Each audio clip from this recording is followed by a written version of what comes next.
Hello साथियों, नमस्कार। आप सभी का डामर क्लासेस के यूट्यूब चैनल में हार्दिक स्वागत है।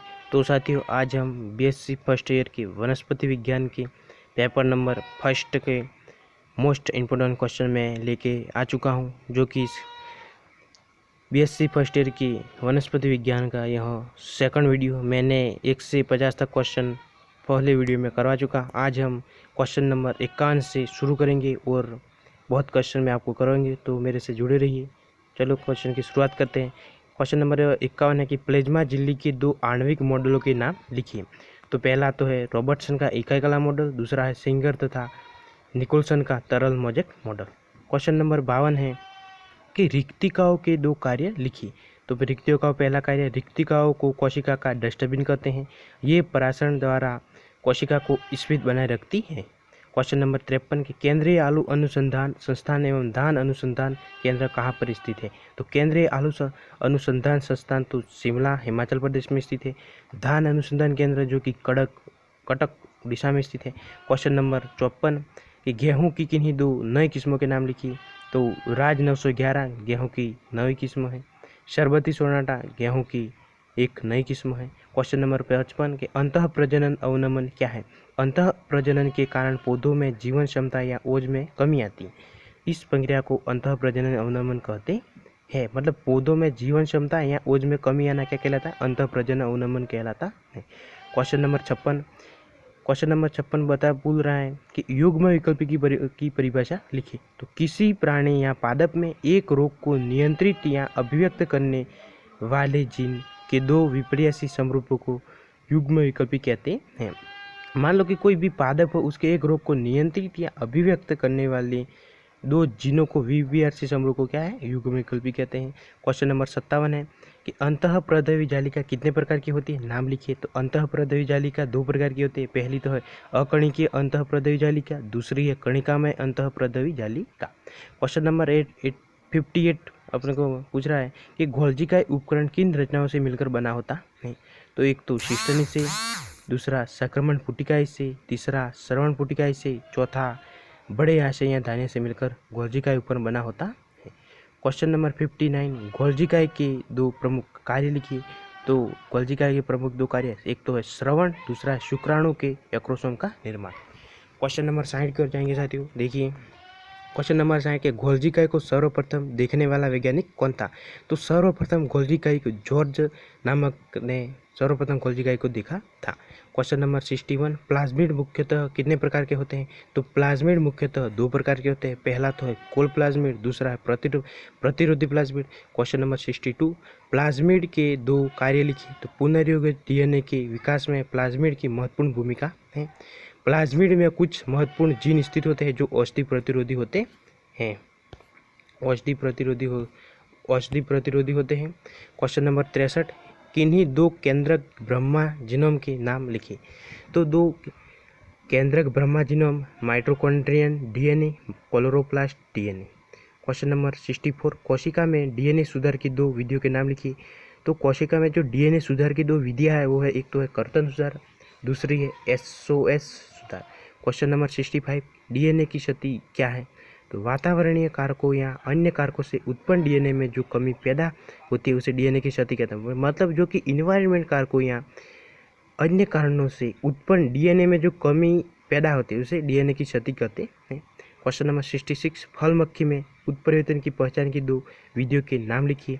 तो पहली तो है मूलर 5 विधि, दूसरी है CIB विधि। क्वेश्चन नंबर 67 विषम युग्मजीव हेटेरोजाइगोस किसे कहते हैं। तो किसी जीव में विकल्पी युग्म के दोनों सदस्य विभिन्न विकल्पी होने के कारण भिन्न प्रकार के युग्मक बनाते हैं, ऐसे जीव को विषम युग्मजीव कहते हैं। मतलब कि कोई जीव हो उसमें एक विकल्पी युग्म के दोनों सदस्य, मतलब दोनों सदस्य विभिन्न विकल्पी होने के कारण अलग अलग प्रकार के युग्मक बनाते हैं, वो तो उसे क्या कहेंगे, विषम युग्मजीव कहते हैं। क्वेश्चन नंबर 68 आपके स्क्रीन के सामने साथियों कि ट्रांसपोजन की खोज किसने की थी। तो ट्रांसपोजन की खोज एक महिला वैज्ञानिक बारबरा मैक्लिंटॉक द्वारा मक्के में किया गया था। क्वेश्चन नंबर 69 है, एक जीन एक एंजाइम परिकल्पना को किसने प्रतिपादित किया था? तो बीडल एवं टेटर नामक वैज्ञानिक ने एक जीन एक एंजाइम परिकल्पना का प्रतिपादन किया था। क्वेश्चन नंबर 17, बहुपट्टीय गुणसूत्र की खोज किसने की थी? तो बहुपट्टीय गुणसूत्र की खोज E.G. बाल्बियानी ने बहुपट्टीय गुणसूत्रों को सर्वप्रथम दिखा या इसकी खोज की थी। क्वेश्चन नंबर 71 के जीनोम को परिभाषित कीजिए। तो इसका आंसर ये होगा साथियों कि किसी भी जाति के अगुणित डीएनए अंश को जीनोम कहते हैं अथवा किसी जीव के युग्मक में उपस्थित गुणसूत्रों के अगुणित समुच्चय को जीनोम कहते हैं। क्वेश्चन नंबर 72, सेंट्रल डोग्मा किसने प्रतिपादित किया था? सेंट्रल डोग्मा इस सिद्धांत का प्रतिपादन क्रिक द्वारा किया गया था। सेंट्रल डोग्मा किसने प्रतिपादित किया था? क्रिक द्वारा प्रतिपादित किया गया था। क्वेश्चन नंबर 73, यूकैरियोटिक और प्रोकैरियोटिक राइबोसोम्स की उप इकाइयों में अंतर बताइए। तो यूकैरियोटिक राइबोसोम से 60 है, 605 तथा 405 उप इकाइयों से मिलकर बने होते हैं, जबकि प्रोकैरियोटिक राइबोसोम 505 तथा 305 उप इकाइयों से मिलकर बना होता है। यूकैरियोटिक तथा प्रोकैरियोटिक बनकर बने होते हैं। क्वेश्चन नंबर 74, जीवाणु की कोशिका भित्ति में मुख्यतः कौन से पदार्थ पाए जाते हैं? तो जीवाणु कोशिका भित्ति में डायएमिनोपिमेलिक अम्ल, म्यूरासिक अम्ल तथा टिकोइक अम्ल पाए जाते हैं। क्वेश्चन नंबर 75, कोशिका केंद्रक तथा केंद्रक के खोजकर्ता के नाम लिखिए। कोशिका की खोज तो रॉबर्ट हुक नामक वैज्ञानिक ने की थी, केंद्रक की खोज तो रॉबर्ट ब्राउन नामक वैज्ञानिक ने की थी, केंद्रक की खोज तो फोंटिना नामक वैज्ञानिक ने की थी। क्वेश्चन नंबर 76, केंद्रक के अतिरिक्त किन दो अन्य कोशिकाओं में अपना डीएनए होता है? मतलब ये क्वेश्चन ये पूछ रहा है कि केंद्रक के अलावा भी किन किन कोशिका में अपना खुद का डीएनए होता है। तो एक तो माइटोकॉन्ड्रिया का खुद का डीएनए होता है, हरित कवक का भी खुद का डीएनए होता है। और क्वेश्चन नंबर 77 है कि क्लोन की परिभाषा लिखिए। तो आनुवंशिक समान कोशिकाओं की पॉपुलेशन को क्लोन कहते हैं। क्वेश्चन नंबर 78, पेरोक्सिसोम के कार्य लिखिए। तो वसा उपापचय प्रकाश श्वसन में सहायक होता है, कैटालिस एंजाइम H2O2 का अपघटन कर जल तथा O2 बनाती है। क्वेश्चन नंबर 79 के ओकाजाकी खंड क्या है? तो डीएनए पुनरावृत्ति में डीएनए के पश्चगामी 10⁻1 - 5⁻1 स्ट्रैंड पर डीएनए 5⁻1 से 3⁻1 दिशा में छोटे छोटे खंडों में संश्लेषित होता है। इन 9 डीएनए खंडों को ओकाजाकी खंड कहते हैं। क्वेश्चन नंबर 18 के आनुवंशिक कोड या जेनेटिक कोड किसे कहते हैं? तो डीएनए के प्रत्येक सूत्र पर 4 शार्कों से बना कोड या सांकेतिक भाषा अंकित रहती है, उसे आनुवंशिक कोड कहते हैं। क्वेश्चन नंबर 81 के मिथियोनाइन तथा वेलिन का प्रारंभिक कोडन लिखिए। एमिनो अम्ल मिथियोनिन का प्रारंभिक कोडन AUG तथा वेलिस का GUG है। क्वेश्चन नंबर 82 कि आनुवंशिक कोड सार्वत्रिक है, समझाइए। तो आनुवंशिक कोड सार्वत्रिक रूप से पेड़ पौधों व जंतुओं सभी में पाया जाता है। क्वेश्चन नंबर 83 कि mRNA पर एक कोडन AUG है, बताइए tRNA पर इसका एंटीकोडन क्या होगा? तो tRNA पर इसका एंटीकोडन UAG एंटीकोडन होगा। क्वेश्चन नंबर 84 आनुवंशिक कूट या जेनेटिक कोड का महत्व लिखिए। आनुवंशिक कूट द्वारा कुछ आनुवंशिकी प्रश्नों का समाधान करने तथा जीन क्रिया एवं उत्परिवर्तन की क्रिया को समझने में सहायता मिलती है। क्वेश्चन नंबर 85 के यहाँ पर बता रहा है कि क्वेश्चन नंबर 85 के निरर्थक कोडन नॉनसेंस कोडन्स किसे कहते हैं? तो इसे कोडन जो 20 ज्ञात अमीनो अम्लों में से किसी को भी कोडित नहीं है, इन कोडन को निरर्थक कोडन कहते हैं, जैसे IgA तथा IgAG। Question number 86 triple code किसे कहते हैं? डीएनए में स्थित 3 नाइट्रोजन क्षारों का अनुक्रम पॉलीपेप्टाइड श्रृंखला के एक विशिष्ट अमीनो अम्ल को कोडित करता है, इसे त्रिकोड कहते हैं। क्वेश्चन नंबर 87 है कि ओपेरेन की परिभाषा लिखिए। तो ओपेरेन पास स्थित संरचनात्मक जीनों एवं उनसे संबंध जीनों का समूह है जो कोशिका के आनुवंशिक रूप से नियंत्रित कोशिकीय उपापचय का निर्माण करता है, जिसे ओपेरेन कहते हैं। ऑपरेटर जीन क्या है? क्वेश्चन नंबर 88 पूछ रहा है कि ऑपरेटर जीन क्या है? तो ऑपरेटर जीन डीएनए का वह भाग है जो अनुलेखन का नियंत्रण करता है। ऑपरेटर है वो डीएनए का अनुलेखन को नियंत्रण करता है। यह संरचनात्मक जीन के निकट स्थित होता है। ऑपरेटर जीन संरचनात्मक जीन के निकट स्थित होता है। क्वेश्चन नंबर 89 के संकरण का जेनेटिक महत्व लिखिए। संकरण द्वारा संतति के जीनोटाइप में विभिन्नताएं उत्पन्न होती है, जिससे नई जातियों के विकास में सहायता मिलती है। क्वेश्चन नंबर 19 से के संकरण का मुख्य उद्देश्य लिखिए। संकरण का मुख्य उद्देश्य वांछित गुणों वाले जीवों में कृत्रिम रूप से समष्टि के जीनों के विकास से है। क्वेश्चन नंबर 91 है सहप्रभाविता किसे कहते हैं? दोनों युग्म विकल्पी समान रूप से स्वयं को अभिव्यक्त करते हैं, सहप्रभाविता कहलाती है। क्वेश्चन नंबर 92 के दृक जीन किसे कहते हैं? इसका अनुपात क्या होता है? जब किसी जीन के जीनोटाइप में एक स्थान पर दो जोड़ी समान युग्म विकल्पी होते हैं जो एक लक्षण को समान रूप से निर्धारित करते हैं तो इस प्रकार के जीन्स को दृक जीन कहते हैं। इसका अनुपात 15:1 होता है। क्वेश्चन नंबर 93 बहुविकल्पी मल्टीपल एलिस क्या है? बहुविकल्पी 3, 4 अथवा अधिक युग्म विकल्पियों का वह सेट है जो सामान्य जीन में उत्परिवर्तन के फलस्वरूप विकसित होता है और सजातीय गुणसूत्रों में उसकी बिंदुपथ पर स्थिर रहते हैं। क्वेश्चन नंबर 94 है कि हॉलेंड्रिक जीन क्या होते हैं? वाई गुणसूत्र पर स्थित लिंग संलग्न जीन को हॉलेंड्रिक जीन कहते हैं। क्वेश्चन नंबर 95 कोशिका द्रव्य लिंग निर्धारण क्या होता है? तो जीवाणु में लैंगिकता कोशिका द्रव्य कारकों या एफ कारक द्वारा नियंत्रित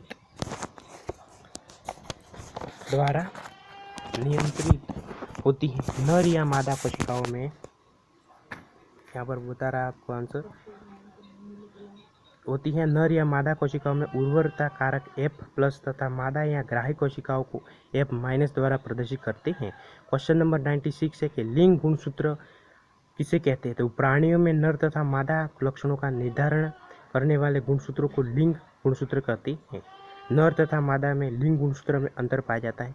क्वेश्चन नंबर 97 प्रतिलोमन कितने प्रकार का होता है? तो प्रतिलोमन 2 प्रकार का होता है। पहला पराकेंद्रीय प्रतिलोमन, दूसरा परिकेंद्रीय प्रतिलोमन। क्वेश्चन नंबर 98 जीनोम एवं जीनोटाइप में क्या अंतर है? किसी कारक से संतान में वंशागत होने वाले गुणसूत्रों के पूरे सेट को जीनोम कहते हैं। जीनोटाइप किसी जीन की आनुवंशिक संरचना को प्रदर्शित करता है। क्वेश्चन नंबर 99 के घातक जीन क्या है? तो वे जीन जो जीवों में अभिव्यक्त से उन जीवों की मृत्यु हो जाती है उन्हें घातक जीन कहते हैं। मतलब किसी में अभिव्यक्त होंगे तो उस जीव की मृत्यु हो जाती है, जिसे घातक जीन कहते हैं। क्वेश्चन नंबर 100 के पैरासेंट्रिक तथा पेरिसेंट्रिक प्रतिलोमन में क्या अंतर है? तो पैरासेंट्रिक प्रतिलोमन गुणसूत्र की एक ही भुजा में होता है जिसमें सेंट्रोमियर भाग नहीं लेता है, जबकि पेरिसेंट्रिक प्रतिलोमन में गुणसूत्र की दोनों भुजा में होता है तथा सेंट्रोमियर में भाग लेता है। क्वेश्चन नंबर 101 के प्रतिकृति किसे कहते हैं? तो डीएनए अणु से अपने सदृश अणु बनाने की क्षमता होती है, उस क्रिया को प्रतिकृति कहते हैं। क्वेश्चन नंबर 102 के न्यूक्लियोसाइड के प्यूरिन एवं पिरिमिडिन क्षारक वाले एक उदाहरण लिखिए। प्यूरिन या एडिनिन डिऑक्सी एडिनोसिन, पिरिमिडिन या काइमिन डिऑक्सीथाइमिडिन। क्वेश्चन नंबर 103 मेंडल द्वारा मटर में अध्ययन किए गए बीज लक्षण लिखिए। तो मेंडल द्वारा निम्न लक्षण अध्ययन किए गए बीज की आकृति गोल एवं झुर्रीदार, बीजचोल का रंग धूसर या श्वेत, बीज पत्र का रंग पीला एवं हरा। क्वेश्चन नंबर 104 किस सूक्ष्मजीवी पर किए गए प्रयोगों के आधार पर किसने यह प्रस्तावित किया कि डीएनए एक आनुवंशिक पदार्थ है? तो विषाणुओं तथा जीवाणुजीवी पर किए गए प्रयोग के आधार पर कहा गया कि डीएनए का आनुवंशिक पदार्थ है। क्वेश्चन नंबर 105 जीन किसे कहते हैं? तो पुनर्योजन, उत्परिवर्तन और स्व प्रतिकृति की अंतिम इकाई को जीन कहते हैं। क्वेश्चन नंबर 106 आपकी स्क्रीन के सामने रहती हूँ कि क्वेश्चन नंबर 106 यहाँ पर पूछ रहा है कि क्वेश्चन नंबर 106 डीएनए का व्यास तथा एक कुंडल की लंबाई लिखिए। तो डीएनए का व्यास तो 20 एंगस्ट्रॉम तथा कुंडल की लंबाई 34 एंगस्ट्रॉम होती है। मतलब डीएनए के कुंडल की लंबाई 34 एंगस्ट्रॉम होती है और डीएनए का व्यास 20 एंगस्ट्रॉम होता है। क्वेश्चन नंबर 107 के क्लोनीकरण किसे कहते हैं? तो पुनर्योजित डीएनए की प्रतिकृति द्वारा संख्या में वृद्धि करना क्लोनीकरण कहलाता है। क्वेश्चन नंबर 108 के न्यूक्लियोसाइड किसे कहते हैं? नाइट्रोजन क्षारक तथा पेंटोज शर्करा मिलकर जिस रचना का निर्माण करते हैं उसे न्यूक्लियोसाइड कहते हैं। नाइट्रोजन क्षारक प्लस पेंटोज शर्करा, तो किस चीज़ का निर्माण होगा? न्यूक्लियोसाइड का निर्माण होगा। क्वेश्चन नंबर 109 ऑटोसोम्स किसे कहते हैं? जीवों की कायिक कोशिकाओं में पाए जाने वाले गुणसूत्र ऑटोसोम्स कहलाते हैं। क्वेश्चन नंबर 110 चारगैप अनुपात किसे कहते हैं? तो A+T/C+G अनुपात को चारगैप अनुपात कहते हैं। किसी जाति विशेष में यह अनुपात नियत होता है, लेकिन विभिन्न जातियों में यह अनुपात अलग अलग या विभिन्न होता है। जीवाणु फौज वायरस में T2 में यह 1.86 होता है। क्वेश्चन नंबर 111 की एजमा किसे कहते हैं?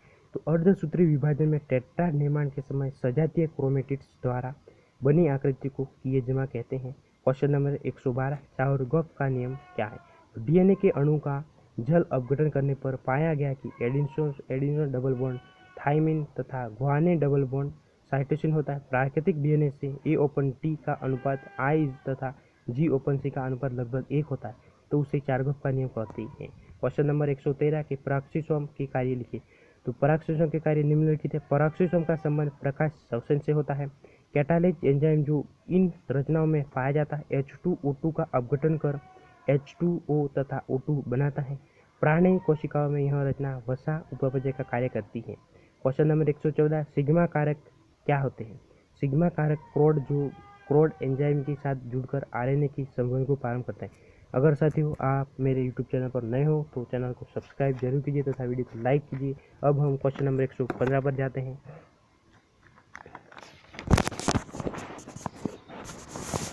क्वेश्चन नंबर 115 आपकी स्क्रीन के सामने है।